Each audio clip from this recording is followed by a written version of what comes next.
Bună, dragilor, și bine ați venit la o nouă etalare. Dacă titlul vi se potrivește, înseamnă că sunt aici mesaje pentru dumneavoastră. Hai să vedem, dragilor, ce mesaje au cărțile pentru voi.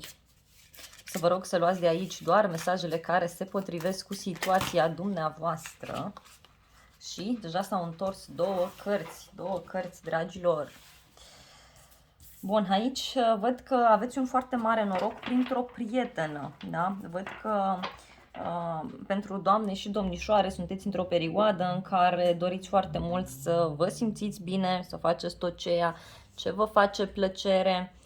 Posibil pentru alții dintre voi, în trecut aici să fie avut parte de o prietenă sau de o femeie care v-a salvat dintr-o situație.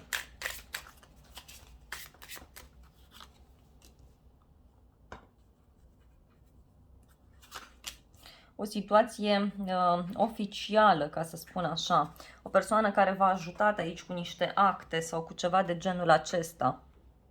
De asemenea, pentru cei care ați fost într-o relație de trio sau pentru cei care încă vă aflați într-o relație de trio,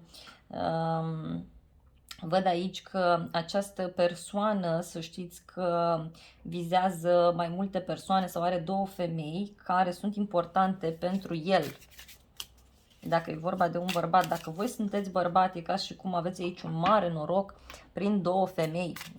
Poate fi o femeie mai tânără, o femeie mai plină de viață, pozitivă, o persoană căreia îi place foarte mult să își asume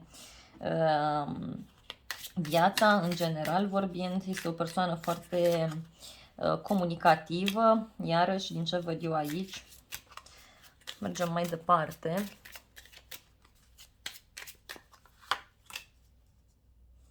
Văd că ați avut parte de un final sau ați pus capăt la ceva anume, la o prietenie. Pentru unii posibil să fi fost vorba de un trio, da?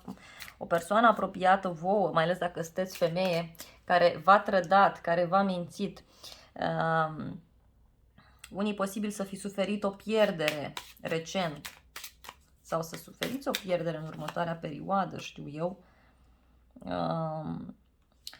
Pentru alții dintre voi e ca și cum ați pus capăt unei relații și acum parcă vreți să vă reinventați, parcă vă simțiți din nou tânără, frumoasă, parcă vă simțiți din nou, știu eu, plină de viață, parcă aveți aici deja pe cineva în minte, cineva care este de la distanță sau cineva cu care voi comunicați. Văd că aveți foarte multă speranță, dragilor, aici. Și pentru unele dintre voi văd că ați fost căsătorită sau aveți copii, ori pur și simplu sperați la așa ceva cu această persoană în urma acestui final care s-a petrecut în viața voastră. Hai să vedem mai multe detalii.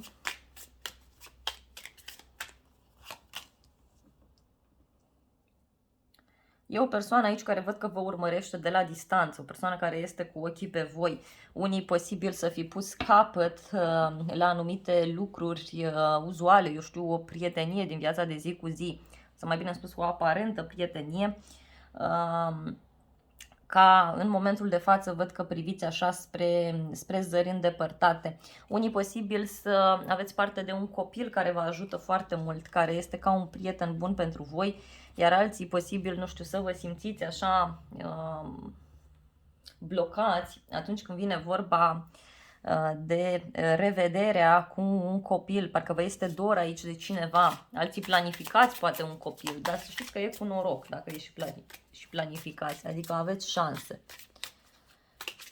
Hai să mai vedem. Văd o revedere aici cu un prieten foarte bun sau cu o persoană fidelă. Dacă sunteți domn, văd aici că aveți ocazia să cunoașteți o persoană nouă, poate e o persoană mai tânără, fidelă, poate e o persoană care are un animal de companie și totuși văd aici foarte multă bucurie, foarte multă iubire, iarăși. Foarte, foarte multă iubire. Și dacă așteptați un răspuns pe zona banilor, să știți că aceștia vin. Adică e ca o recompensă, ca o împărțire după un divorț sau ca o împărțire, știu eu, ca o moștenire, iarăși pentru alții dintre voi. Hai să vedem. Poate e o persoană care are legătură aici cu internetul, cu distanța mare și care vă poate oferi, știu eu, un sprijin foarte, foarte mare. A venit și pisica alături de noi, deci vă absorbe mult din energiile negative. Hai să mai vedem, dragilor, mai vreau mesaje pentru voi. Văd că aveți ocazia să cunoașteți o persoană mai simplă, nu știu, este o persoană cu care voi puteți colabora, o persoană care are activități simple din viața de zi cu zi. Poate fi o persoană care are legătură cu zona medicală, o persoană care vă ajută să vindecați. Pentru alții e cineva care vă ajută aici într-o problemă de sănătate, dragilor. Într-o problemă de sănătate. Poate fi o persoană care este cu capul pe umeri, dar care a avut foarte mult de suferit aici, a avut tot felul de inamici, a avut tot felul de probleme. Pentru unii, posibil să întâlniți o persoană care are probleme din acestea, nu știu, o depresie, ceva care ține de zona psihicului, deci o problemă din acest punct de vedere. O persoană pe care poate, cine știe, o țineți sub control, da? În privința căreia doriți să știți mult mai multe lucruri.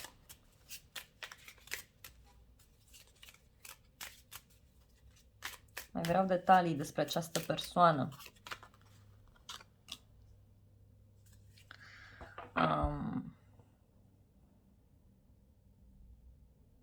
Mai văd aici o femeie, iarăși este o femeie care ține foarte mult la zona aceasta financiară. Este o femeie care nu este foarte fidelă, da, iarăși.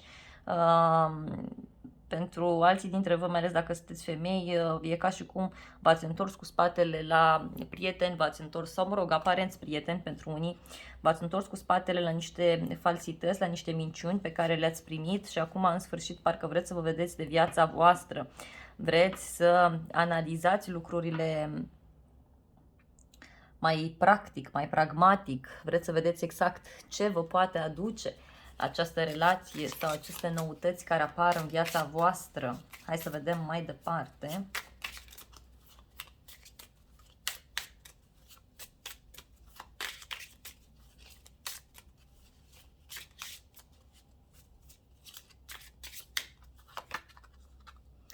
Wow, dragilor, văd o reușită aici de bani la voi, o reușită foarte, foarte mare, la care văd că vă gândiți. Poate fi și o reușită care ține de un bărbat sau printr-un bărbat.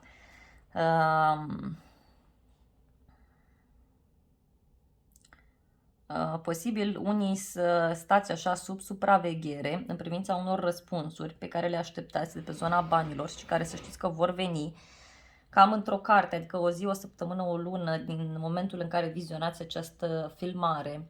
Niște bani care vin, dar care vor fi așa ca un noroc, însă e nevoie să așteptați, e nevoie să luați în considerare toate ofertele, toate lucrurile care vin către voi și să știți să negociați, să știți să vă urmați foarte bine propriul interes. Pentru doamne și domnișoare, văd aici o posibilă căsătorie sau relație, dar e relație serioasă aceasta, cu o persoană care stă foarte bine din punct de vedere financiar. Deci, și din acest punct de vedere, voi sunteți foarte ajutați aici. Hai să mai vedem.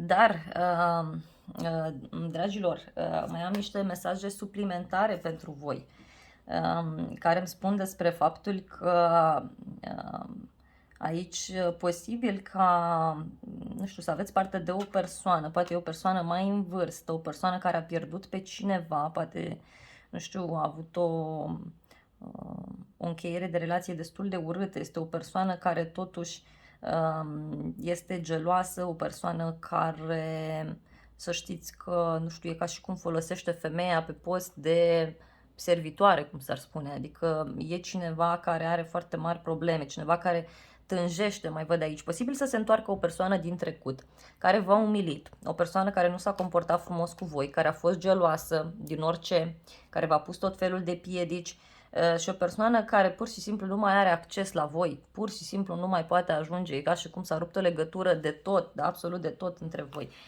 Piedica de aici ar fi, ca să spun așa, poate e o persoană care e la drum, poate are probleme cu legea, pentru alții dintre voi e o persoană care suspină încă după voi, dar repet, e bine să vă urmăriți aici scopul, iar dacă apare o persoană nouă, e bine să mergeți pe acest drum, pentru că trecutul nu vă ajută foarte mult. Acest bărbat desconsideră femeile, să știți, care se întoarce în viața voastră. Dacă n-ați avut parte de un asemenea bărbat, încercați să fiți atente la ceea ce vine către voi. Deci doar pentru cele care n-ați avut parte de un asemenea personaj, încercați să fiți atente la ceea ce vine către voi, pentru că acest bărbat poate veni la pachet, e adevărat, cu foarte multe resurse din punct de vedere material, deci cu bani, o persoană împlinită, cu statut, care are tot ce îi trebuie. În schimb, în egală măsură, această persoană poate desconsidera foarte mult femeia. Da? Hai să mai vedem. Mai vreau.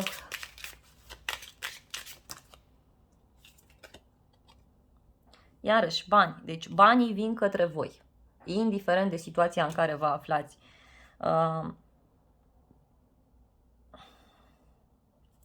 Și da, poate să fie vorba de o cerere în căsătorie pe care o primiți, de o mutare împreună, însă, repet, încercați să fiți atenți, pentru că această persoană, pur și simplu,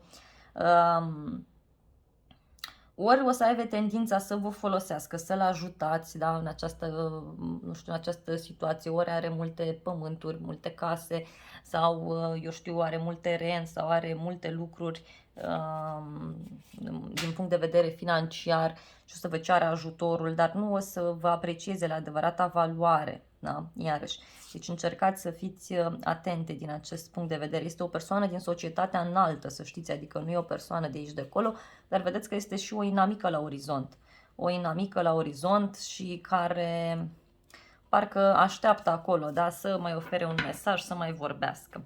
Bă, dragilor, aceasta a fost citirea voastră generală de această dată. Eu vă mulțumesc frumos pentru vizionare, vă iubesc, vă îmbrățișez cu drag pe toți, să aveți parte de o zi sau de o seară binecuvântată și să ne revedem cu bine și la alte citiri.